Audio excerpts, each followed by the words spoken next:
여러분 안녕하십니까? 7월 27일 JCN 모닝뉴스입니다.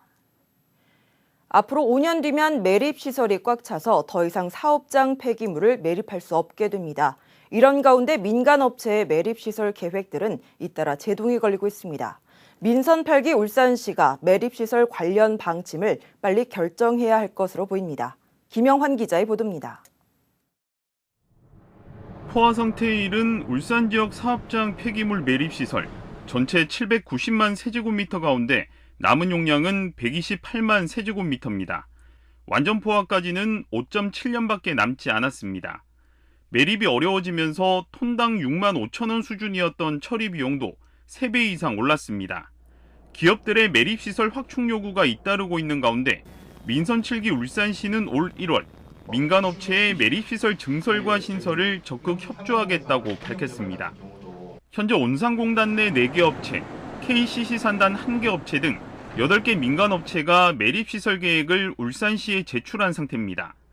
차질 없이 진행될 경우 울산은 1,780만 세제곱미터의 매립시설을 추가로 확보하게 됩니다. 하지만 민간업체의 폐기물 매립시설에 잇따라 제동이 걸리고 있습니다. 고려아연은 부당한 절차로 승인이 취소됐고 유그린텍은 국토부가 보완 지시를 내렸습니다. 수요가 신빙성이 없다, 그런 등에 대한 여러 가지 한 3건 정도를 보완을 지금 받았고요. 지금 신청자에게 그 보완에 대한 내용을 전달할 그런 예정에 있습니다. 여파가 나머지 7개 매립시설 업체들에게도 미치면서 추진이 지연되고 있습니다.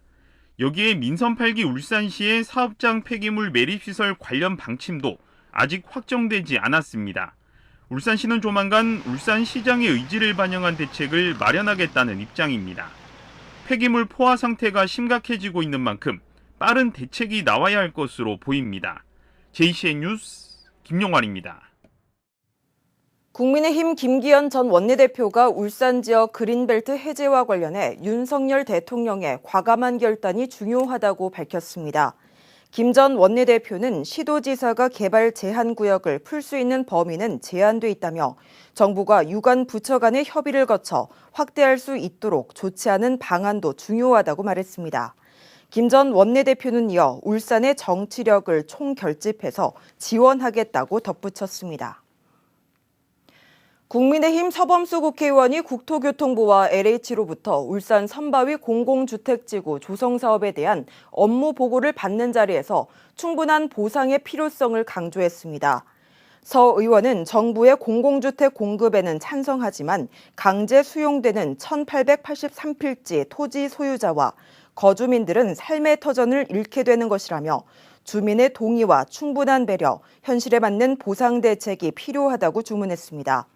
선바위 공공주택지구는 15,000호가 공급되며 2014년에 지구계획 승인, 2025년에 착공에 들어가 2030년에 준공될 예정입니다.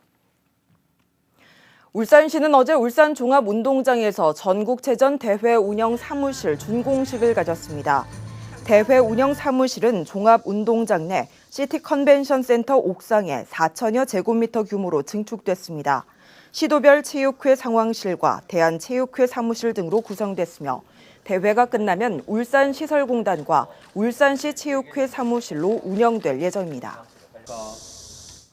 울산시 교육청은 어제 건설협회와 전문건설협회, 건설기계협회와 건축사협회 등과 반부패 청렴 업무 협약을 체결했습니다. 이들 기관 단체들은 이날 협약을 통해 이해충돌 취약 분야 안내와 부정 청탁, 금품이나 향응 요구와 제공 금지, 그리고 상호 존중 문화 확산과 공익 신고자 보호 등에 적극 협력하기로 했습니다. 울산시 교육청은 지난해 전국 264개 공공기관 가운데는 유일하게 부패방지 부문 대통령 표창을 받았습니다. 행안부 경찰국 신설을 반대하는 전국 경찰서장 회의를 주도했다가 대기 발령 조치된 류삼영 총경이 경찰국 신설안의 국무회의 통과는 입법권 침해라고 주장했습니다. 류 총경은 어제 오후 울산시청에서 기자회견을 열고 경찰국 신설은 헌법상 입법권을 침해하고 법치주의를 어긴 조치로 국회가 나서서 막아달라고 촉구했습니다. 앞서 대기 발령 후 어제 오전 울산경찰청으로 첫 출근한 류 총경은 출근길에 기자들과 만나 이상민 행안부 장관의 쿠데타 발언과 관련해 쿠데타가 아니라 쿠데타를 막은 것이라고 말했습니다. 류 총경의 얘기를 직접 들어보겠습니다.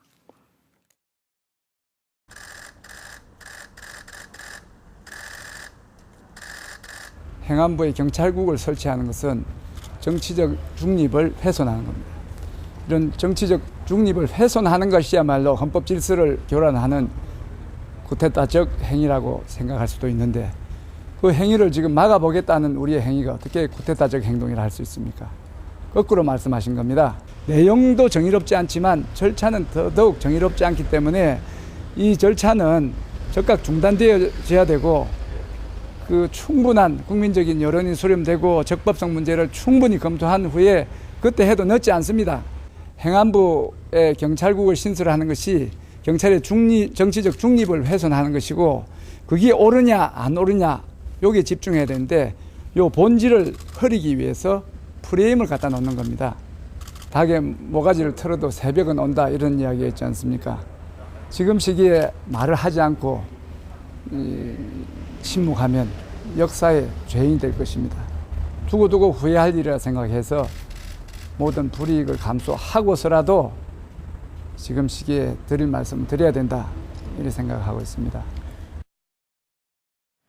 울산 지역 여성들이 남성보다 가사 노동을 3배 이상 많이 하는 것으로 나타났습니다.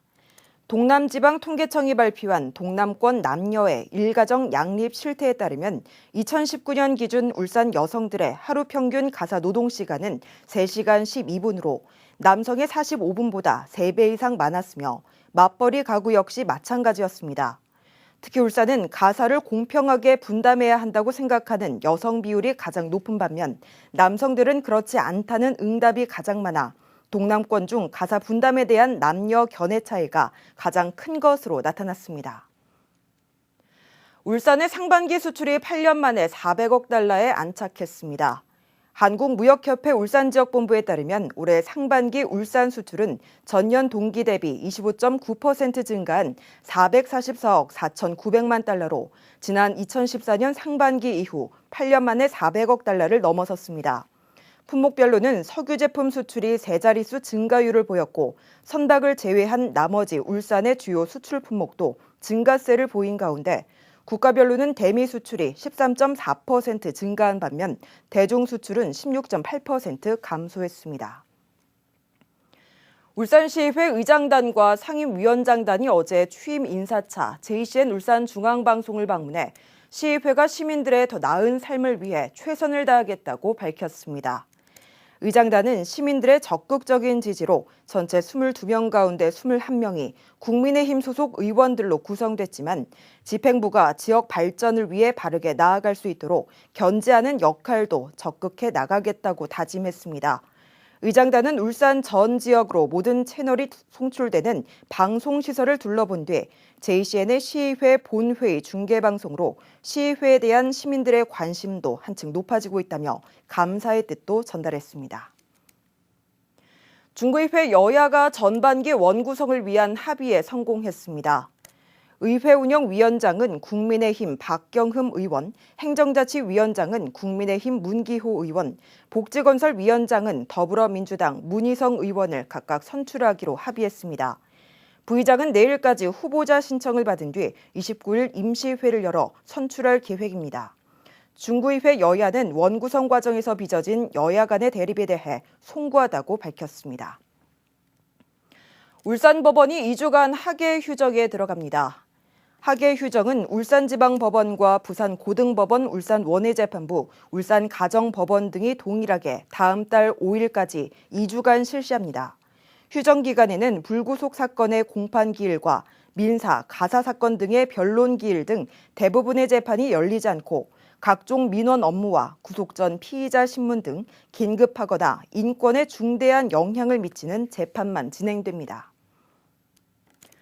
폭염이 계속되면서 바다 수온이 오르면 해파리떼가 기승을 부리는데요.